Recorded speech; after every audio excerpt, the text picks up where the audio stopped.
lastmusic247.com. We're changing the industry one artist at a time.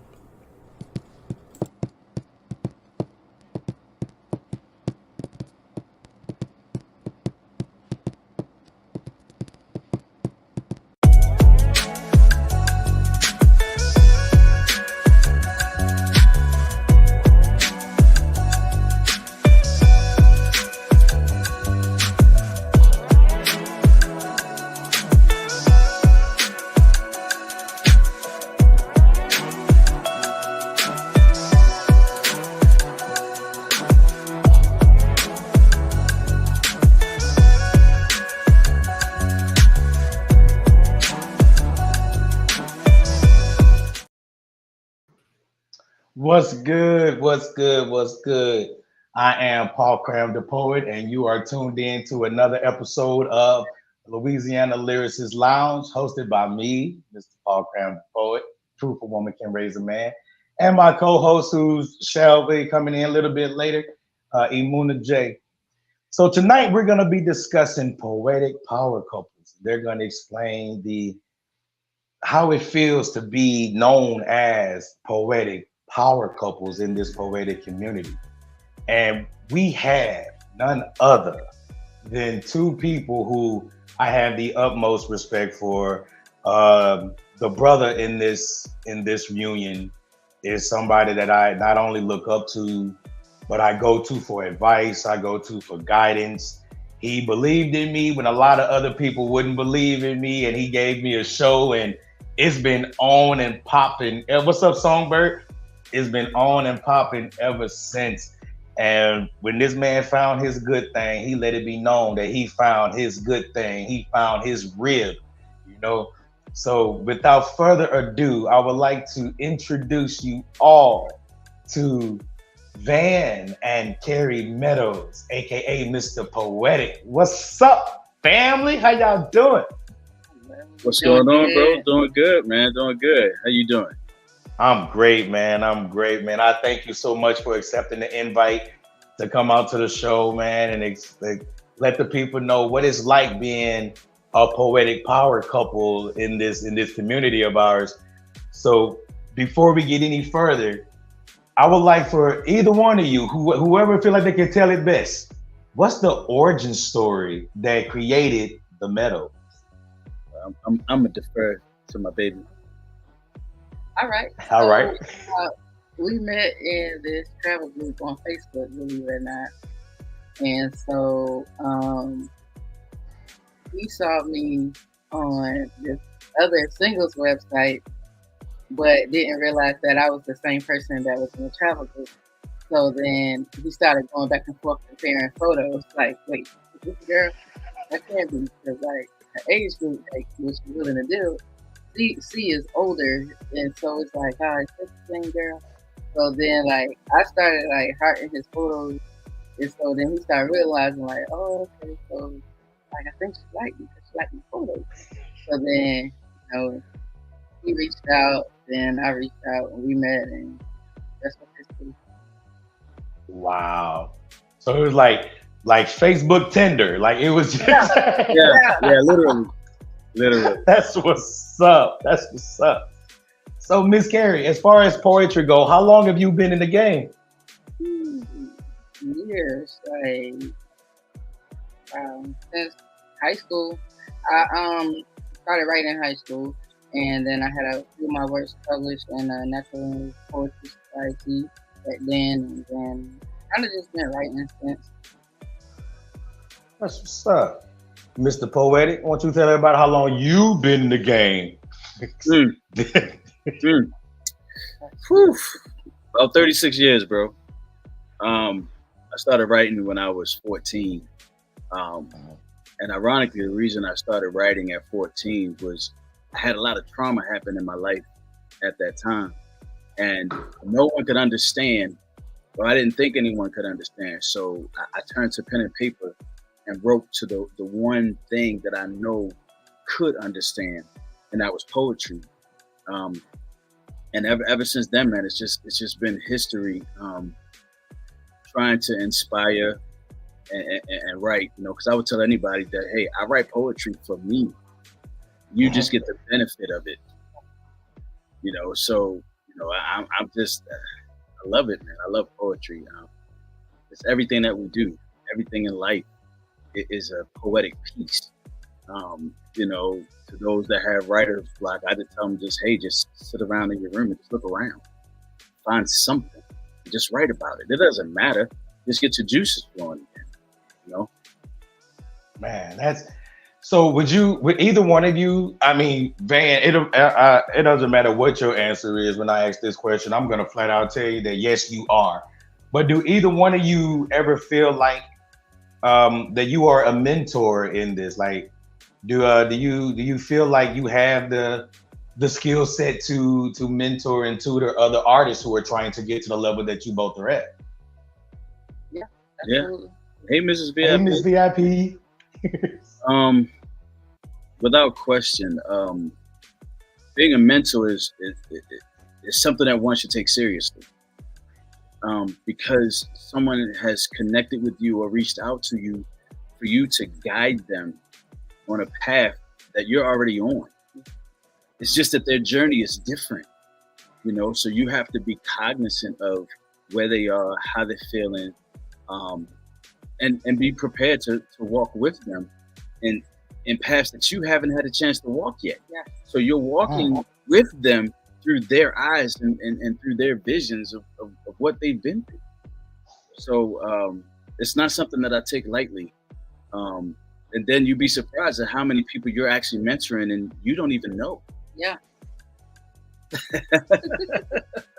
Me, like, I'm definitely one of those people. Like Van will tell you, man, I'll write something and I'll feel good about it, but I know there's certain people who are not gonna not gonna coddle me.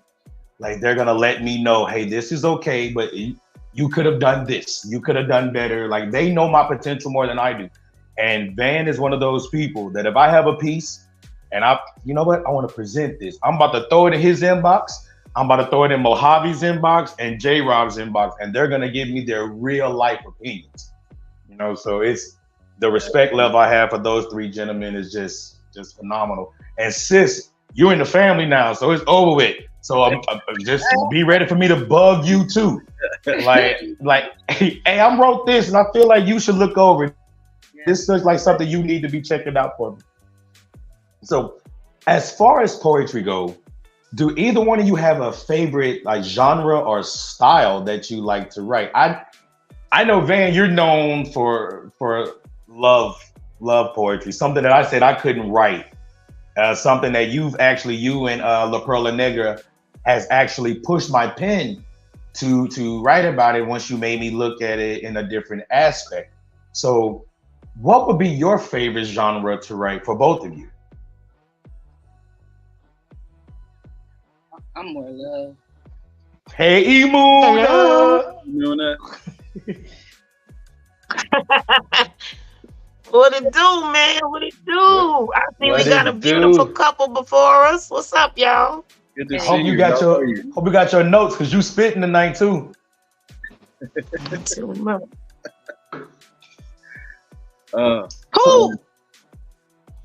not me, huh? Oh Lord. Yeah. It's reasons behind this thing. But you a poet. You a poet. You okay? Issues, but wasn't nothing gonna stop me from coming. That's what's up. So back to the question about the favorite genre. What would be your favorite genre? Yeah, I'm more love. But Van is like, he love and he conscious too. Like people sleep on his very. But I love his conscious too. Very. I call Van a legend. He tells me not to do that. And I don't care. Like a lot of things he tell me, I respect and I listen to what he say. But certain things like that, when I call him a legend and he be like, you ain't gotta say all that. Okay, I'm gonna do it anyway. Cause that's how I feel. Like Van is a legend in this game to me, man. So it's nothing that he does. What's up, Bree? What's up, Dark Engine? I don't feel like he does anything wrong. I appreciate. What about you? I don't feel that any poet should shy away from any genre because you're a poet. There shouldn't be anything that you should be afraid to write about. But when it comes to my favorite, the world is love. The world is always going to need love. So my most passionate pieces are love and romance. There is nothing more beautiful. You know, I enjoy, you know, taking something that isn't supposed to even seem like romance and make it I romantic. think I might be having some issues on my end because I can't really hear. Like you might be stuck in a matrix. Yeah, Van, you made me look at the whole subject of love in many different ways. Like I have a piece where I actually talk about I'm in love with the idea of being in love. You know, but to hear your pieces, like your pieces about love, give hope. You know, I think that's really dope. So since we're on the subject Lord, I about appreciate pieces, y'all that's bearing with all. Since we're on the subject about pieces, I don't think we need to have anybody waiting any longer. If you guys have a collab that y'all want to spit now, that'll be dope, or later on in the show. But you're definitely gonna have to spit tonight. It's gonna happen. Miss Carrie, you too. Definitely gonna spit, right? Awesome. So without further ado, everybody, I want you to pay very, very close attention to the Meadows as they get ready to bless us with whatever they're getting ready to bless us with. Veep, you can cut the music real quick and let them do their thing. This piece is called Forever Lovers. We met in a Facebook travel group. Even though I was in a hurt loop, I saw her on this dating site and thought to myself, this can't be right. Her beauty drew me in, but destiny was destined to win. So access was granted. I would become enchanted by the level of attention this stranger would give with pure decision, intentional about what she wanted, making it known she wanted to be a part of my life. In fact, to even become my wife. It was a long journey.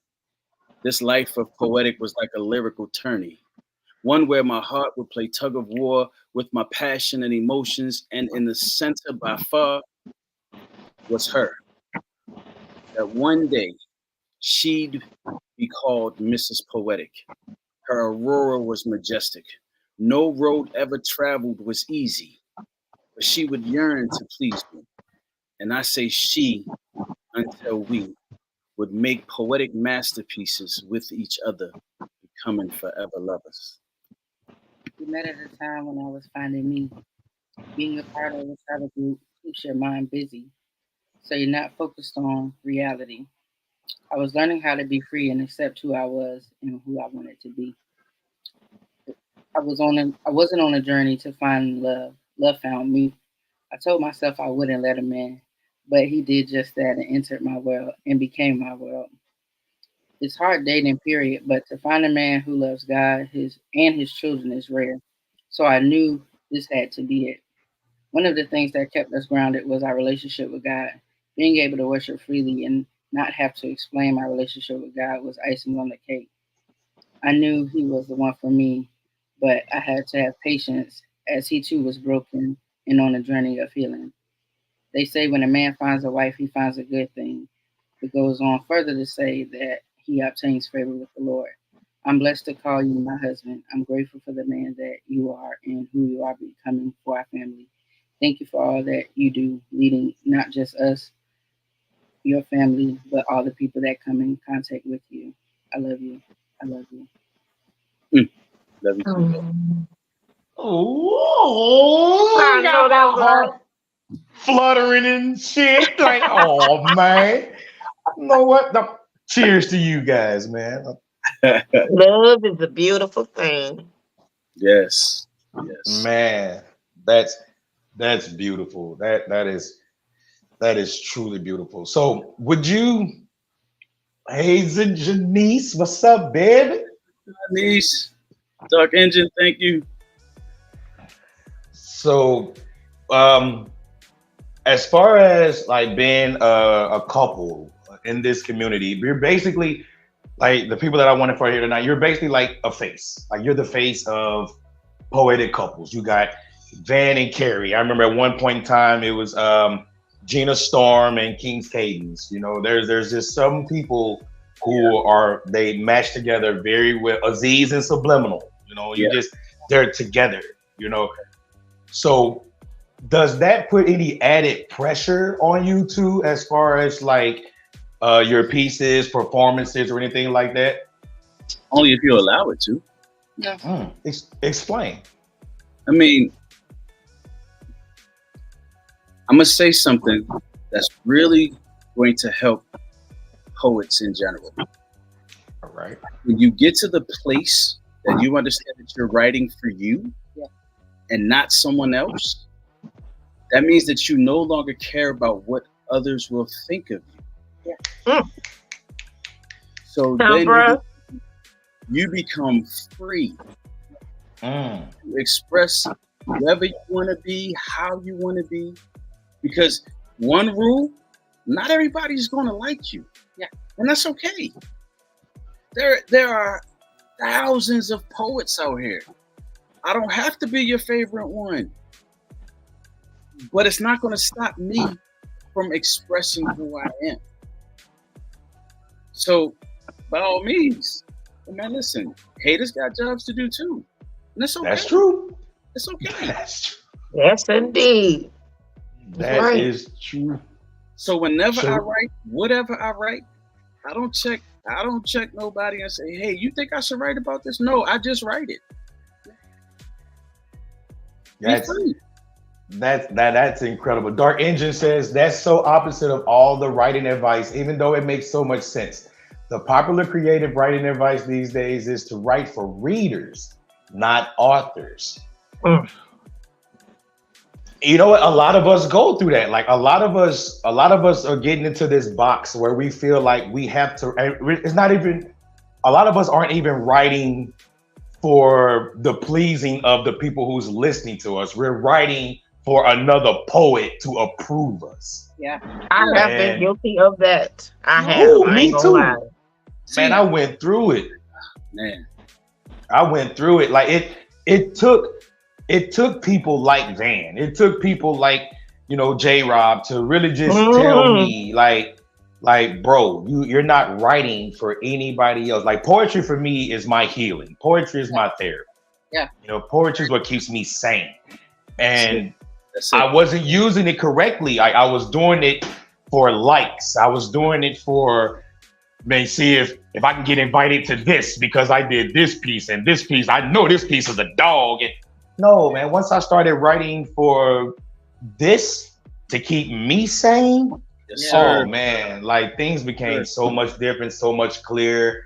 Like I fell in love with poetry again when that happened. Absolutely.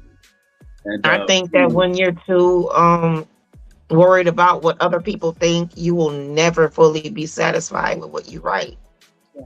Because not everybody is going to agree. Somebody is not going to like something. You can't please everybody. So you should write for you.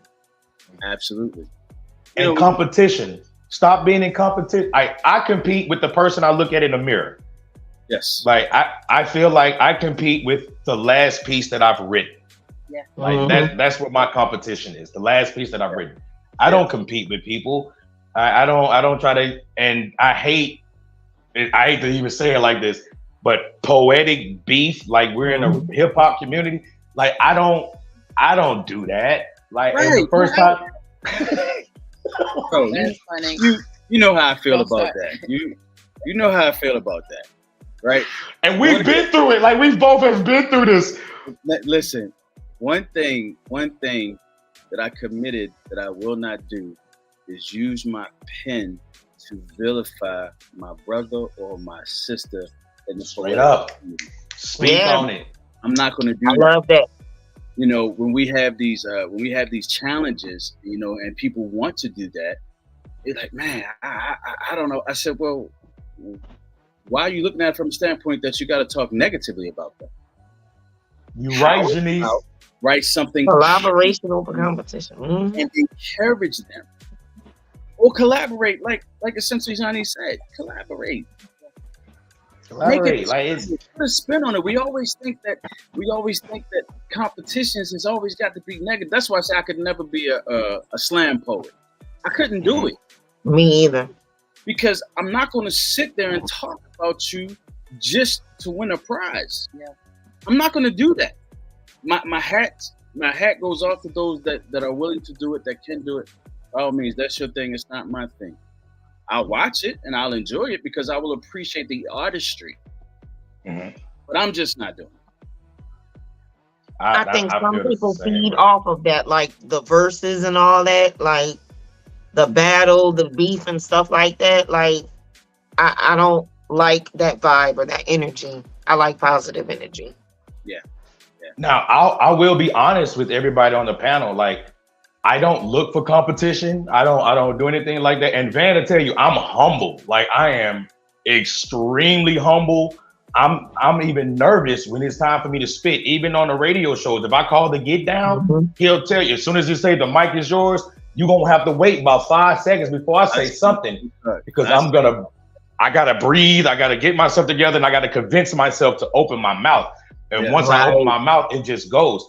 But at the same time, if you come for me, like if you come for me, well then that's different because my pen can get dangerous. Like it's not as far as like to shit on you, but it's more to let you know that I'm better than what I appear at this moment. Like I'm trying to do something different with my pen. I'm not in this to battle you. Right. But if you play with me or you play with something that I'm attached to, i.e. Epiphany Radio, any member of Epiphany Radio, I'm just letting it be known right now, any member of Epiphany Radio, yeah, I'm coming for your neck and I don't care how you feel because before poetry, I'm a man and I'd rather box than write anyway. So it's like, you're going to leave my family alone. Oh, man. So, Imuna, do you have a piece prepared? Since, you know. I mean, I ain't gonna lie, I don't. That's cool. I got one ready if you don't. You stay ready, though. I know if I ain't ready, you ready. Man, see, all of that happened with being connected with certain people. I'm not even gonna lie to you. Just being connected with certain people who have a tendency of making me push my pen, who training me to be ready at all times. I'm not just saying it because he's on the show. Wait. I might. Hold on. Okay. You said they both just left us, Miss Carrie? They both just walked off. Like nobody said I'll be right back or nothing.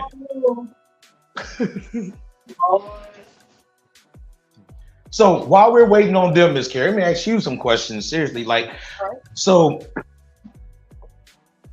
stage performances. Mm-hmm. Is there any tricks or anything that you use to prevent from either being nervous or anything that you can tell an upcoming artist, someone who's new to the stage? Like, what advice would you give that artist? I would say know your piece when you're getting up there. So spend time with it. So when you're up there, you're not focused on, let me just read from this or let me just focus on, my phone or my paper. Like, make eye contact, make sure that you're engaging with the audience. Like, that's really important in a stage performance. I feel like if you're not making as much eye contact, like, people just feel like it's not authentic. So really spend time with your piece prior to, and then like kind of know the direction you want to go in. Like sometimes I've seen the time when, Vanna get up there and have a piece. He might have written it one way, but depending on how the crowd is going, it's gonna change. based on what the crowd is, but you spend enough time with your piece where you could do that and ad lib on the fly, but nobody don't know because it's your piece. So spend time. So you basically just read your crowd. Yeah, absolutely. So for me, it's if I'm a feature, like if I'm featuring, I have a feature I just got booked for a Juneteenth event here in Des Moines, and I have all intentions to get up there and do my feature without my phone, without paper, because I'm being paid to feature. Okay. But I hear a lot of people who, well, we can be transparent here. I hear a lot of people who talk a lot of shit about people who decided they want to read during an open mic. I don't feel like those people should be like, I don't think that's a problem. Yeah. It's an open mic. So should an open mic be used for practicing your piece? That's a good question. Well, I will tell you, I don't have a single one of my pieces memorized. Not one? Not one. And the reason for that being, I could probably write 10 poems a day. Mm-hmm. I write too much to memorize. Now, my favorite songs, oh man, I got them committed to memory just like that. I know. But when it comes to my pieces, just like she said, I may perform a piece differently each time you hear it. And furthermore, I probably won't perform the same piece in the same year. That's how much I write. Wow. If you hear it, that might be the first and last time you hear it, because I write a lot. And the other thing, what you were talking about a moment ago, while I agree you should spend time with your piece if you're memorized. Me, if I write a piece, I won't reread it until I'm ready to recite it. Yeah. And the reason for that is because I want you to get the purest form of the piece from when I wrote it.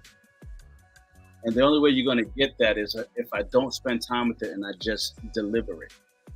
So to answer your question, an open mic session, most people have no problem with performing written pieces because that's the key. Mm-hmm. Did you come to see me perform, or did you come to hear poetry? Because if you came to hear poetry, the performance isn't even necessary because you came to hear poetry. Exactly. If you came for a performance, then that's a whole different animal. But a good poet will be able to recite and perform their piece, even though they have it on paper. I mean, because let's be honest, if you go back in the day, a lot of the poets had their pen and pads up there with them. And a lot of them, actually, you could see them on stage writing.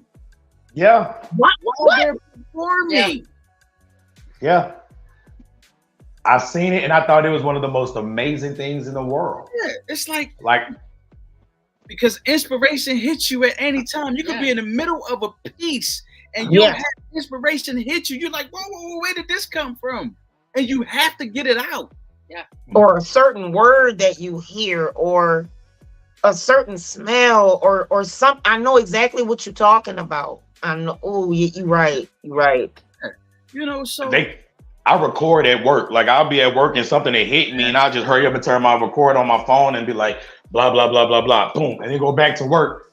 And no one understands what I'm doing. Just like if I don't get it out now, and I think about it later and don't have it, I'm gonna be mad at me. Like.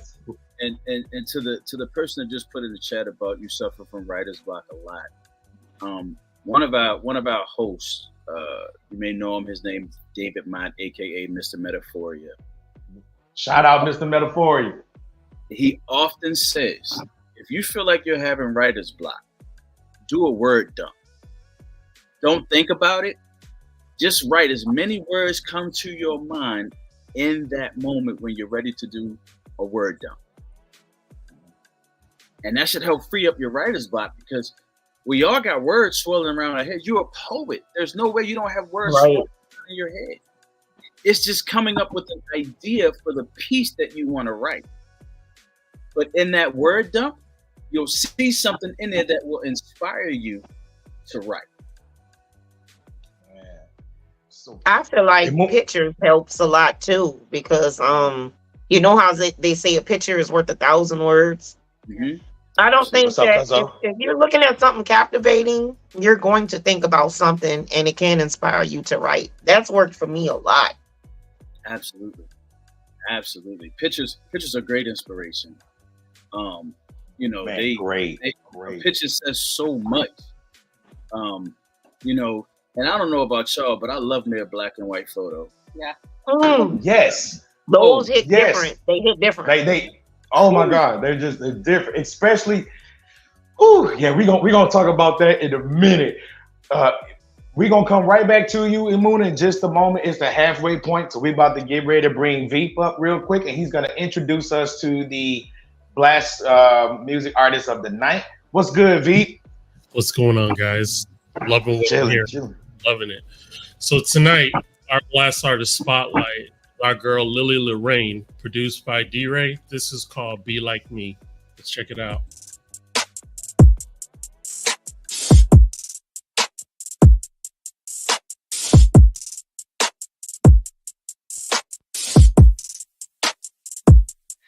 You can steal my pictures, try and use my name, acting tall just like me, but you'll never be the same.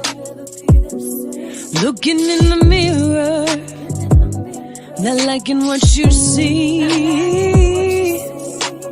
Why would you sit here and lose your identity?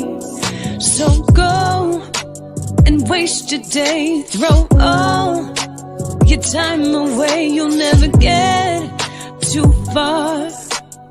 No one will hear what you say. It's so sad to see you waste your energy instead of being you. You try to be like me, try to be like me, me. Try to be like me. You try to be like me, me. Try to be like me. You're looking so dumb and acting such a fool. I would have lifted you up, instead you have no clue. Looking in the mirror, not liking what you see. Why would you sit here and lose your identity? So go and waste your day, throw all your time away. You'll never get too far. No one will hear what you say. It's so sad to see you waste your energy instead of being you. You try to be like me, try to be like me, me. Try to be like me.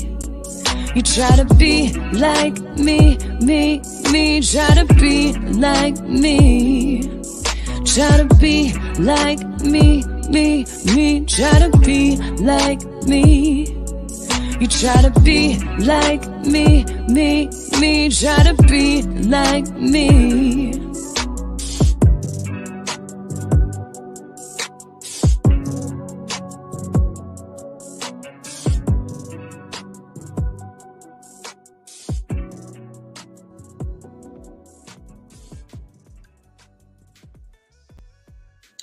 And that is our girl Lily Lorraine with Be Like Me. And if you are an independent artist, a spoken word poet, or even up-and-coming comedian looking for some exposure, you can go to blastmusic247.com and register for free. Blast is also looking for those that love to hear great music. So you can also be a fan at blastmusic247.com and register under the Unlimited Fan and have access to hundreds and hundreds of independent music. Blast, we are constantly changing the industry, one artist at a time. All right, y'all, back to y'all. Appreciate it.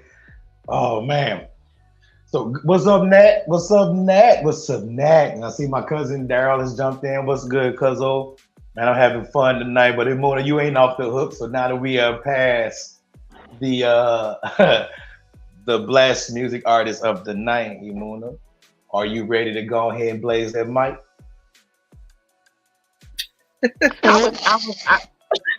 Look, what had happened was you go ahead. I got something, but it's not.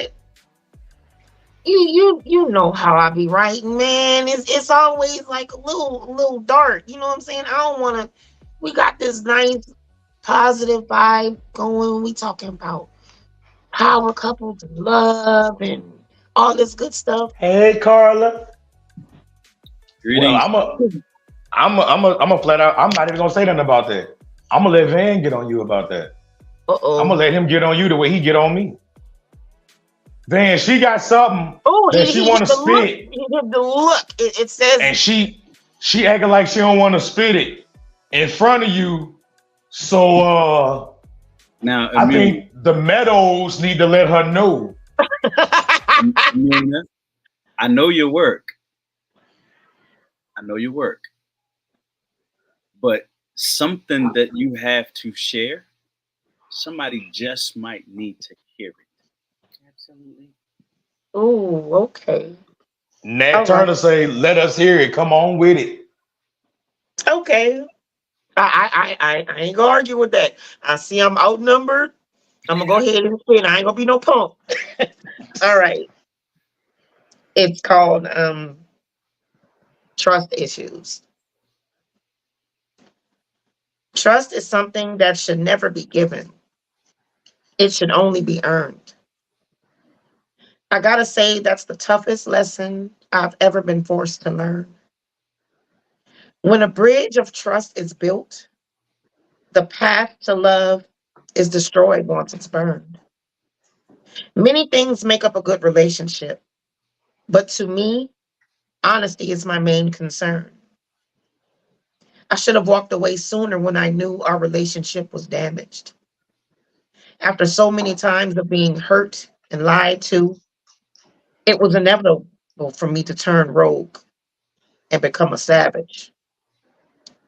And you couldn't stand it. You should have thought about your selfish actions when love and attention was demanded. See, this is why I had trust issues from the start. I told you I wouldn't be able to take it if another man was to break my heart. And you promised that man wouldn't be you, but you were just like all the rest. I'm sick of all the bullshit that love puts me through. In peace. Thank you. Oh, you ain't want to spit that piece. What if I told you? You might have thought that you spit that for you.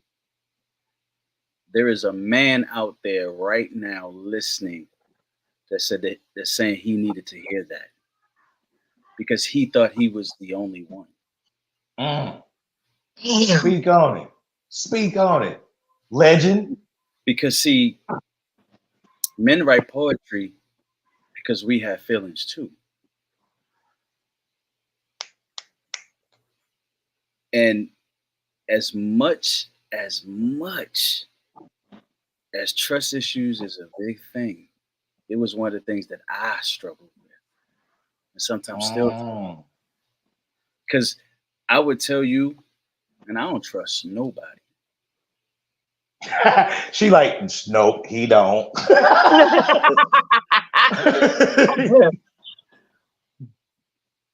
But then you have to realize, it's like when you go to church and you place all these expectations on the people in church.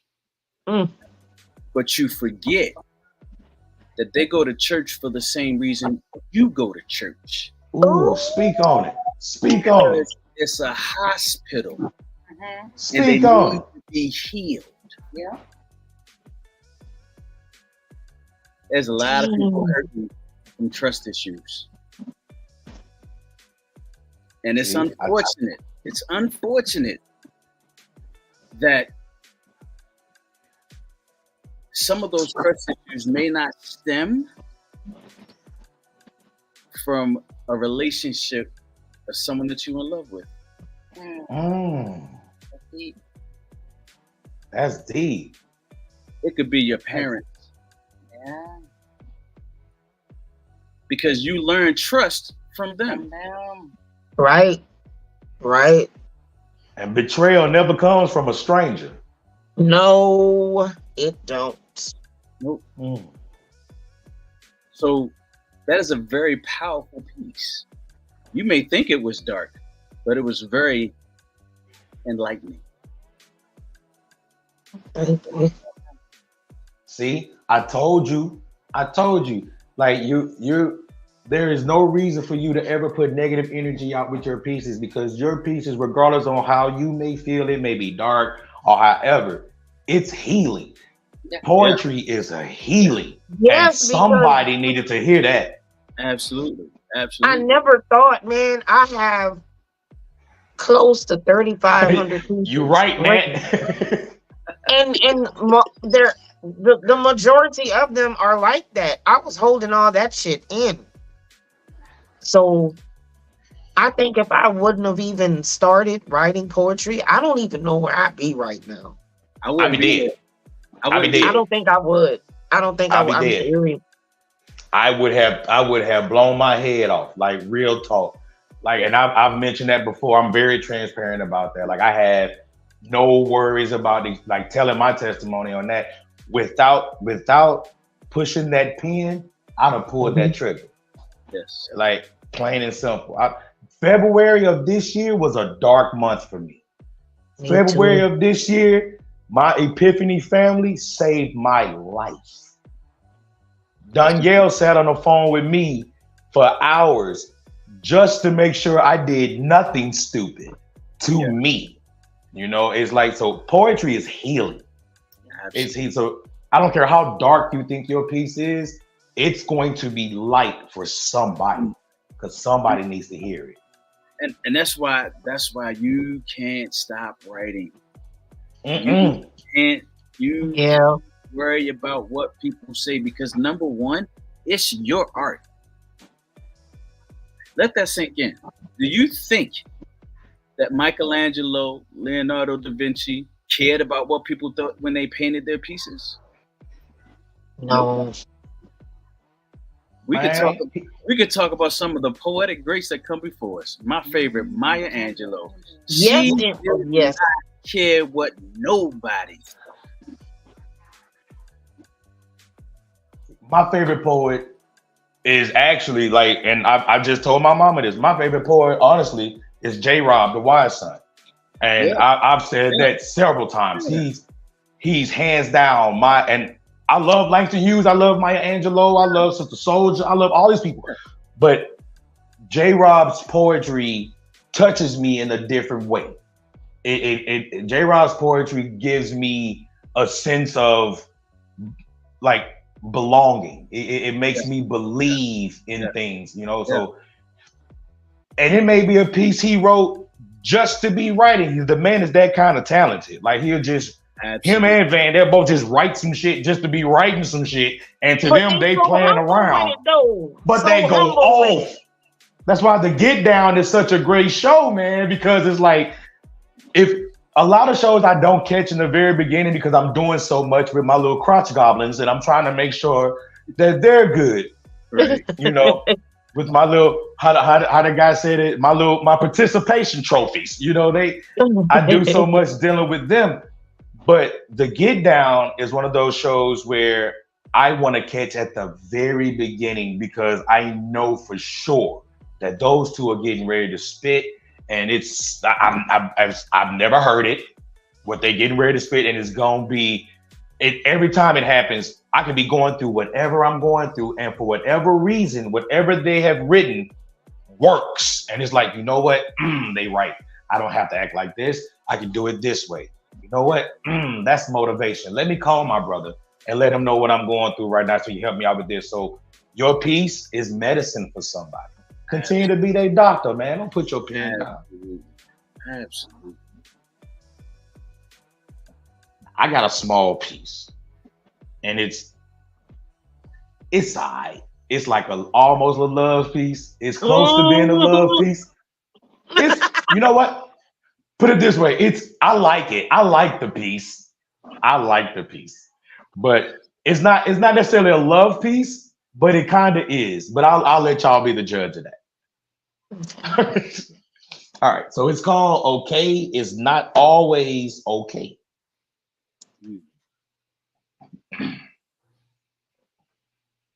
See the breath? See how long I had to take? See how I see that? It was this Nubian queen I had a crush on. Every day I would ask the same question. How's your day going?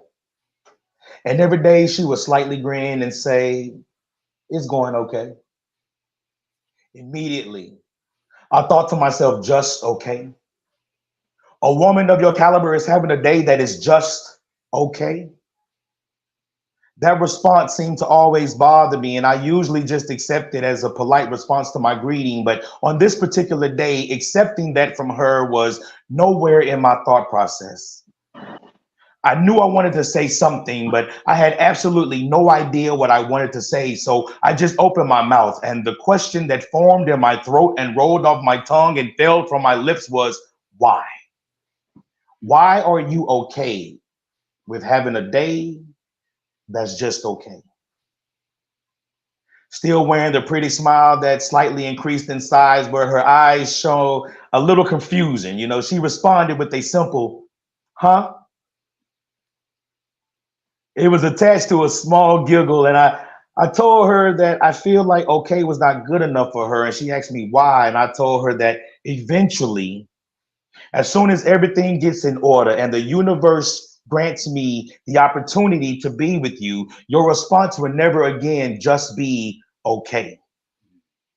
You will walk with a noticeable glow, and when people ask about your day, your response will begin silence.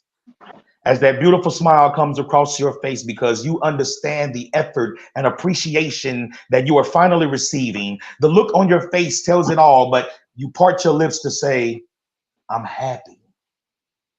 Something so simple to most, but is so appreciated by those who are truly searching for that one simple emotion.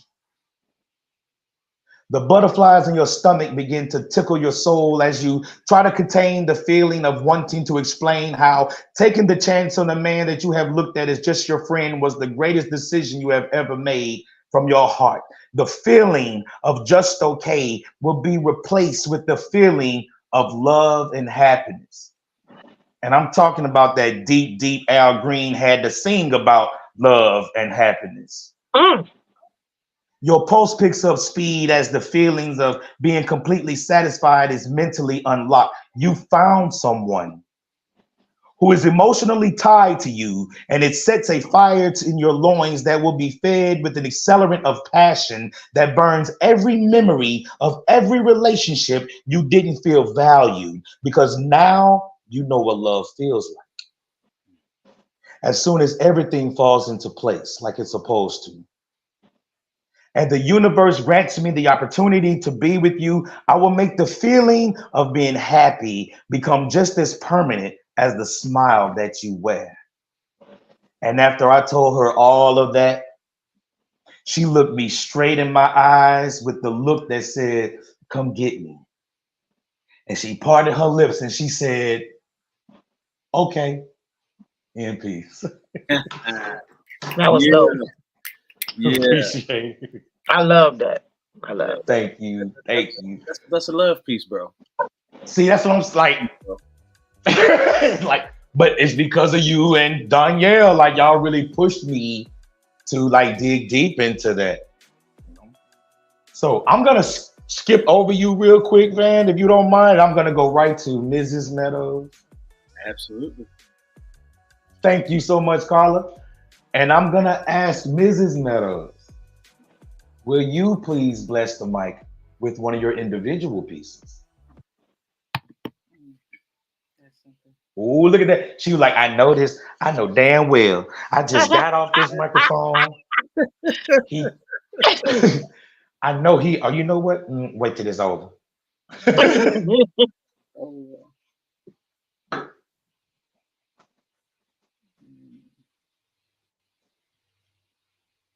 And Van, get ready because you're going right behind her.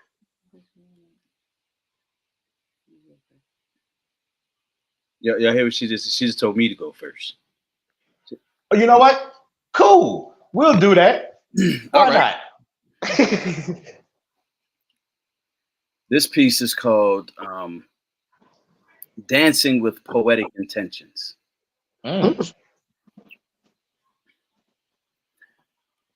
For the first time in my life, I want to dance to a different beat. One where love's lyrics wraps itself around my heartbeat. As it gets louder and louder, the mold of passion grows hotter and hotter. The pounding of the bass drums in my earlobes whisper, I love you.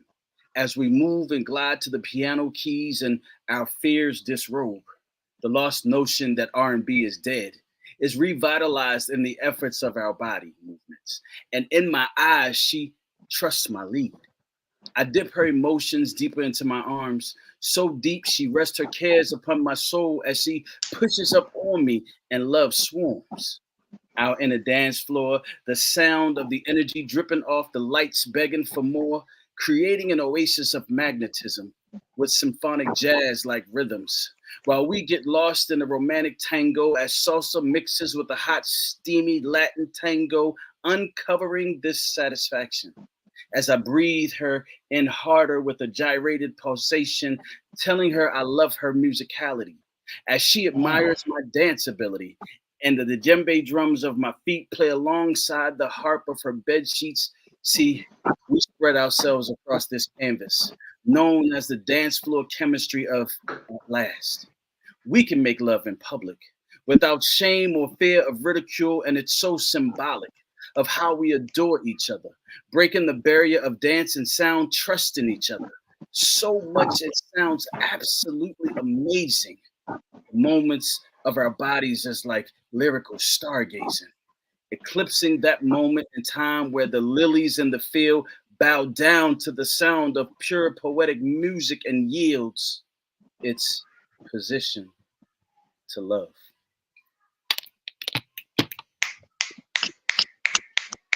Mhm. Spit that piece, legend. Bruh. Appreciate it. Van has been the man for a long time with this pen game, man. Before I even got into Epiphany, I was a fan of Van's. Like, man, it's been years. Like when I first started hearing Van, I think I was still attached to Black Satin Radio. Oh wow! I was still I was still attached to Black Satin. April Cox and King Judah. Yeah. God rest his soul, man. Like I've been a fan for a long time. And so when I was finally able to like have a conversation with Van, y'all should have, man, I still remember that. I felt like the teenage girl who met Justin Bieber. Like it was like oh shit. He know my name, like he know who I am, you know, like shit. Yeah, man, like it's dope. And now to actually be on the same team with this man and get to learn from him, that's a poetic goal that I've accomplished. I appreciate that. He's talking real modest right now. I remember when the brother first came on to one of our show that I was hosting. Matter of fact, it was the Get Down. And this brother spit. You know, it's one thing reading someone's work and being a fan of reading. But when I heard him spit, acronym of his name, I think on that show I had him repeat that like maybe 2 or 3 times to make sure that everybody understands the severity of his name. So don't let him be all modest. I was a fan of his. Amen. I'm very modest, very humble. Like they'll tell you, Thank you, I am Janice. Thank very, you very so humble. much. She said she remembered that show. Absolutely. Bet. I definitely remember that show. Well, I now got that a he has question. gone, oh, what's up? All right. Is it okay? What is y'all opinion on freestyling? Like, let me just throw a name out there, like Erica Badu. I'm pretty sure if at any given moment, Erica Badu could just spit some shit off the top of her dome, just like that. I've never done that. Well, I did it one time just to see if it was possible, but it wasn't exactly easy. I mean, I did it, but I can't say that I would be confident to do that at the drop of a hat. So is that a bad thing? Or like maybe I should work on that? Or a true artist should be able to do that, right? Like Go ahead, Ben. Is that something that you want to do? I would love I to mean, do that. Okay, so then that would mean the same thing like David Mott said with the word drop. If you having like writer's block, you can still do that if you want to freestyle. So like any piece that you want to write, you could take one of your old pieces and add to it. But you don't even write it. Just go and see how long you can go. And you Ooh, I'm gonna do it too. I'm gonna do it. What get with Gina Storm. what if Oh man, she go Copyright. Duffy. what She if I go Duffy. what if I told you that every time you sit down to write a poem, you're freestyling? Every time. I mean, That makes sense. That makes so much sense though. The only difference is you're doing it with pen and paper. Intention. Yeah. Now, I don't particularly like to freestyle, but at the drop of a dime, if I'm passionate about something or if something hits me a certain way, I will. So if you have something that you're deeply passionate about, you can freestyle. It'll be easy. It'll be so easy because it's just like you having a conversation, except it's just poetically. yeah, because that's one thing I could do. I can talk. I can. I Now, guess from being quiet so long, you holding got stuff in so people. long. You got people that can just freestyle, and that's what they do, and I applaud them. Gina Storm, Mr. Automatic, Charismatic. I applaud them like nobody's business because it is not my desire to freestyle. However, if you I listen to respect the it. Get Down, if you listen to the Get Down and somebody comes on and they have a piece and J Rob starts going off and he starts freestyling behind it, then I start going off and start freestyling behind it. It's all about the energy that you're feeling too. Yeah. Damn. You'll swear that they wrote them pieces though. You would. And I've seen them both kick off like behind somebody else's pieces and just go. I can't do Nat say freestyle ain't no, you ain't Lil Flip. Me either, bro. Like I can't.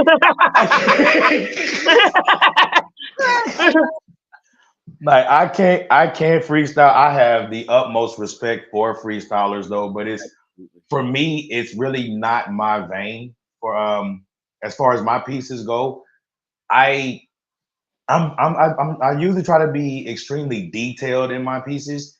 I'm more of a storyteller, so it's like I try to put like little details in the piece so that I want the image in my head that I saw to write the piece. I want you to see the same image in your mind. You Like, have so, mastered that because every time you spit, it's like I see a vivid picture of what you're, I what appreciate you it. Like spitting. that's the goal. Like that's definitely. But freestylers, man, I love that to just sit back and you never know what's getting ready to come out of their mouth. Like I love that to sit back and just listen. That's dope. Man, I think they say that's what Lil Wayne be doing. They say he don't write nothing. That's not He just true. go with That's it. not true. That's not true. That's no. We from the figured. boot. We from the boot. Now I'm not saying Lil Wayne can't freestyle because I don't want nobody trying to make something go viral, and then Lil Wayne decide to do all this record. Like I said, I can't compete with him on that level. I will have to punch him in the mouth. Like I don't know how to do anything else with that. But no, Lil Wayne, he does a lot of writing. Lil Wayne is a highly educated individual with like college education with creative writing. So he does a lot of writing, and his pen game is amazing. His use of metaphors is amazing. Like I heard this man playing around and said something like push her down the hill, and now it's like talking about pushing a pretty woman down the hill, and now you can call her a role model. Like I was like, wow. Like that was dope. Yeah. Like, that was dope. But yeah, big up to all the freestylers out there, man. Love you much. Love y'all. Definitely. Miss Meadows, don't think you getting away though. Like this, just because you made him go first, I told you. You're sis now. You need to understand. Like when I sent you the friend request, as soon as I hit like request, 2 seconds later, I went right into Van's inbox. Hey, bro, I just sent your wife a request. I just want you to understand and know that. Because respect is big to me. That's true. Respect is big to me. Absolutely. And I feel like if me and you were not friends on Facebook before y'all were married, there's absolutely no reason for me to go and add you all of a sudden. Like, that's my brother. Right. Like, you know, so it's like, okay, we got this show. I'm trying to add her to the group. I can't add her to the group. I need to add her on my friends list. Boom, add. Hey, Van, I sent your wife a friend request. So I'm just letting you know this is what's up. He immediate Van's the most laid back killer that I've ever met in my life. Like I really feel like like I don't care what nobody say. Anybody that calm, like that demeanor, that calm all the time. Yeah, man, I know they say that's the ones you don't want to piss off. Yeah, you don't play with him. You don't play with that. Like even with me, like I'm the baby brother of the group. Like I'm the baby brother of the group. I'm probably the most chaotic in the group. Like I'm very defensive of my Epiphany family. That's just how I am. Not to name any names, but there's a certain poet that me and you have discussed about Imuna that like, you know, bro, I'm not gonna sit and go back and forth with you. Like you can say what you want to say about me, but keep their names out of your mouth. Cause now we got a problem. I'll defend Van like my mama had him or something. Like that's my brother. Absolutely. That's just how it is. But I know I don't have to defend Van. That's the thing. I don't have to do it. It's just I'd rather Van stay where he at in that level. Cause long as he's like that, he can keep me cool. But I never want to see Van like angry. If I ever see Van angry, I'm just gonna sit back. You call that Dragon Ball Z Super Saiyan? I'm just gonna sit back. I'm just gonna sit back and let it happen. Like you should have dealt with me and my attitude. Now you got to deal with a real live killer, and nobody's gonna suspect him of doing it. So he's gonna get away with it. So it's like it's funny. It's funny you say that because when I used to teach children's church at my old church, you know, I'd have a room full of kids from 5 years old to like 16 years old. And I didn't care. I had them in their individual groups and I taught them. But when they would get rowdy together, my voice would be the loudest. And I will tell them, you won't like me when I'm angry. Dude, Hulk. I will turn green and I will bust out my clothes. Yeah, you should listen. And it was a mixture of multi-race kids. Oh man, hey, I know one thing. I ain't had no more problems. I ain't had no more problems out them kids. I bet you. In fact, they would all check each other. Hey, you don't want Mr. Van to get to green and bust out his clothes. So Nat Turner say it would be strange to have poetry people beefing, brother. If you only knew. Man, look, you know what? You know what? Knew. That's a good ass topic to talk about. It is. Hey, you I know think it's what? a great People think topic. that beefing is just in the hip hop industry It's not. and that poets are all friendly people who all get along. Like we Shit, singing no. Kumbaya and shit. Oh, no, no, no, no, no. Shit, No. no, not at all. There's poets. I ain't gonna lie to you. There's poets that I honestly and truly, as far as their work go, I have the utmost respect for. Yeah.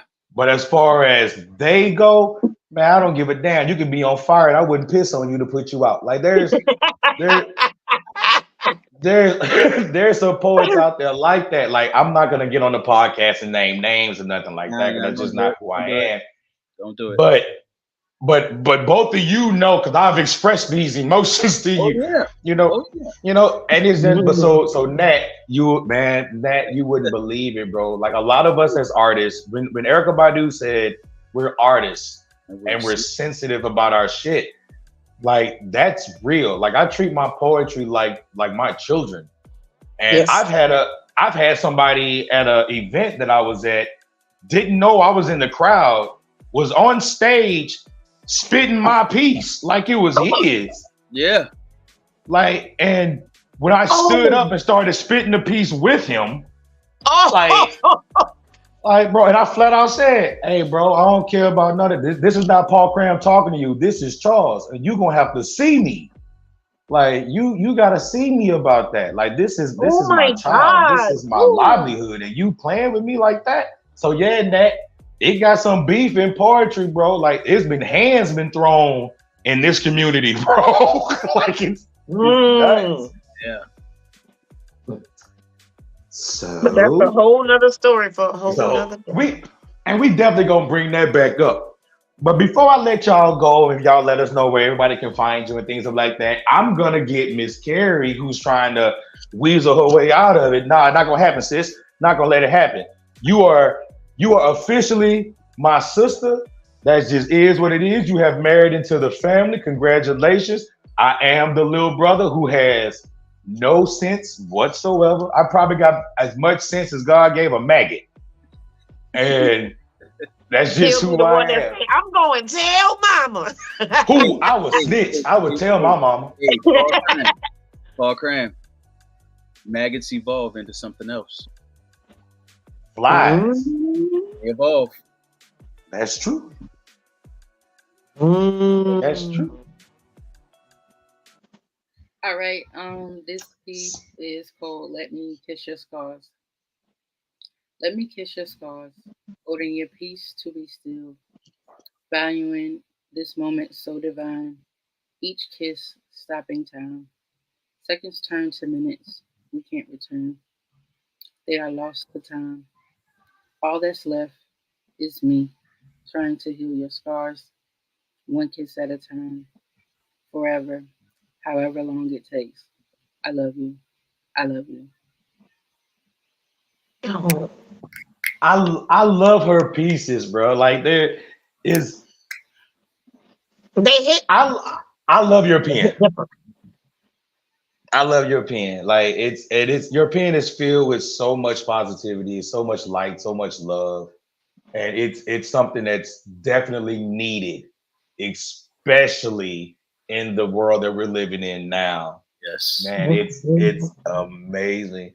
Imuna, you have anything you want to say to our guests before we find out where everybody can meet them, find them, and listen to them spit? Man, I know I was very touched by y'all tonight. Y'all passed me some nuggets of knowledge, spit them pieces, man. It's up from here. Y'all know we family. Me and Vans, we already knew each other. absolutely. But now me and you know each other, so y'all family now. So thank y'all for being here. And we're gonna bring y'all back. So don't think it's just like some kind of one-time thing. You know, y'all gonna come back. Just had to put that out there. Just let us know. I'm glad you told them that, because I don't want them to feel like they have an option. Like I want them to understand that when I hit them up and say, hey, I need you on this date for this, I don't want them to be like, I just want them to understand that it's already like, all right. Cool. Hey, bearing any emergency setback, you pretty much count on me. So I bet. So won't you let all of our viewers know where they can find you? Tell them about Epiphany, how they can get in touch with you, hear you spit. Miss Carrie, where they can find you, hear or read your work. Let us know where they can hit y'all up. Oh, absolutely. I'm a host on wonderful Epiphany Radio, the For Real Entertainment Network. We have shows every night, Sunday through Saturday, 9 p.m. Eastern Standard Time. Each show is different. It's a whole different vibe. Come through, find yours. Come through, spit. Don't be shy. EYEC people, I see people. blogtalkradio.com. The dial-in number is 319-527-6300 and press 1 if you want to spit. You can find me on Facebook, very transparent, Van Meadows. Instagram, I'm One Poetic. You can reach us there. And Epiphany Radio is Paul Cram is one of our hosts. He does a phenomenal job with his shows. I mean, the man has come a long way. He started one way and now he's got this new show. Man, you gotta check him out every fourth Tuesday. Every fourth Tuesday. Make sure you check my man out. But hey, just come through. Maybe you want to date us for a little while and just see what the vibe is like. You can call in, you can listen. You can go on to blogtalkradio.com right now and pick out a show. Just type in Epiphany Radio and you'll see a lot of our shows pop up. Just come through and hang out. Okay. Me. Okay, so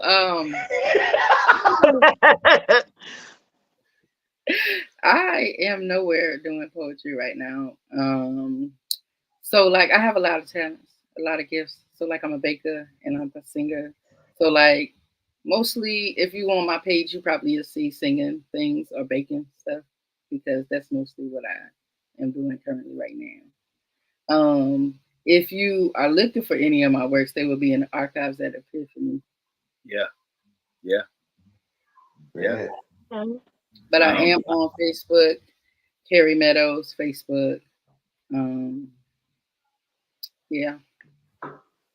I mean, I didn't know you was saying. I might need to. It's not. Listen, it's not a game. It's not a game. Not a game. Well, I'm working on it. I'm working on some stuff right now.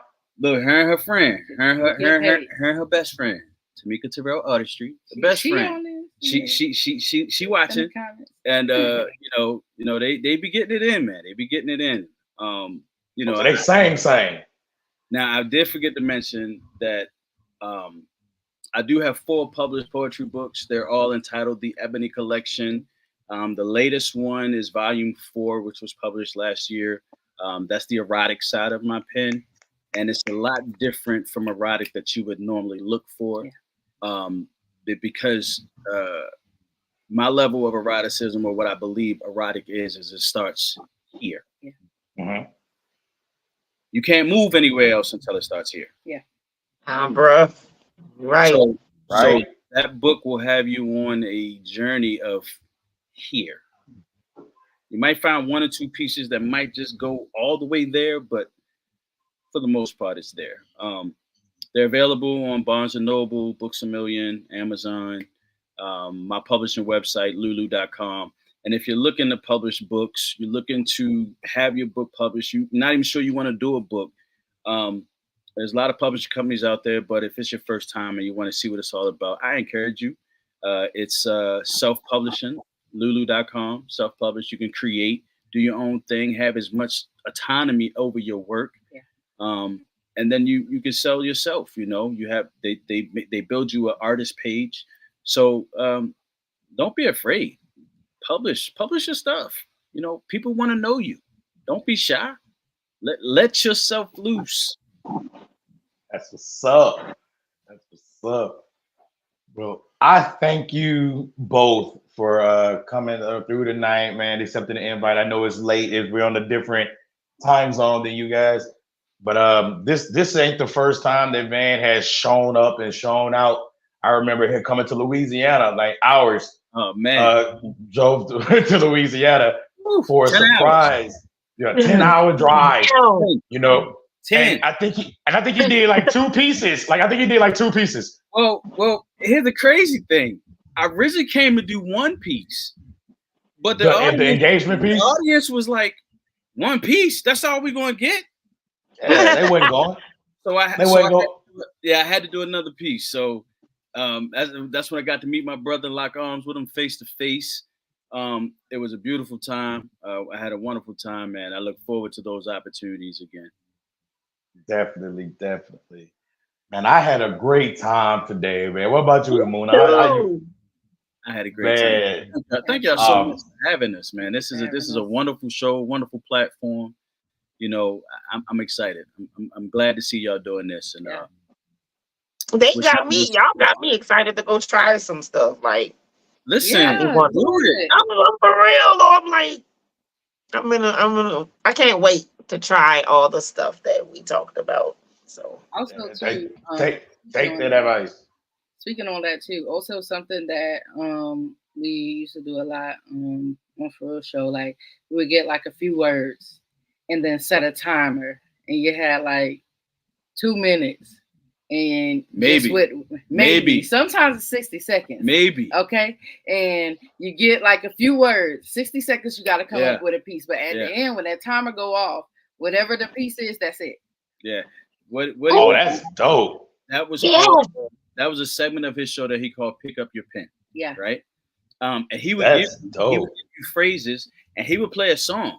And whenever the song cuts off, you got to stop. Right. Damn. So you never know whether or not you're going to get 30 seconds, a minute, you know, and then you have to share what you've written. Yeah. You know, whatever you got. That's yeah. And you know, bring it back. Bring it back. So listen, I have been on him about bringing back that show, trying to pull him out of retirement. It was called the Soul Cafe. Yeah. He played neo soul music in the beginning, let people spit, and then we close out the show. We have the Pick Up Your Pen segment, and you talk about your pen. I mean, he would come up with phrases like peanut butter, snotty nose, and jelly, and then rainbow, cornbread, collard greens. That was your phrase, and you had to write. Just go. And you just go. Yeah. That's for real. Yeah. That's what you call creativity. Shout out to For Real the Poet Douglas, author Larry. Shout out Raw Links. Let's shout it out. CEO of Raw Links. He's also the CEO of Epiphany Radio. You know, when we host shows over at Epiphany, we're cognizant of you as an artist. You know, it's not, and I will tell you, it's not our show, it's your show. We want to hear you. I mean, we're going to spit as hosts, but, you know, most of us get our pieces out the way because we want to hear you as a poet. We want to hear what you have to bring to the show. So, you know, we love to have everybody. I know we can't have everybody, but we love to have everybody. Straight up, man. But thank y'all, man. Thank y'all so much for having us tonight. Yeah. Thank y'all for being here. So on behalf of Blast Music 24/7 and the Louisiana Lyricist Lounge and my beautiful co-host Imuna J, I want to say thank you both for coming out, spending some time with us, and keep us posted on everything y'all got going. And we're definitely going to be bringing y'all back real soon, man. So with that being said, love y'all. Speak on it. Love ya. Love you. Night. Night.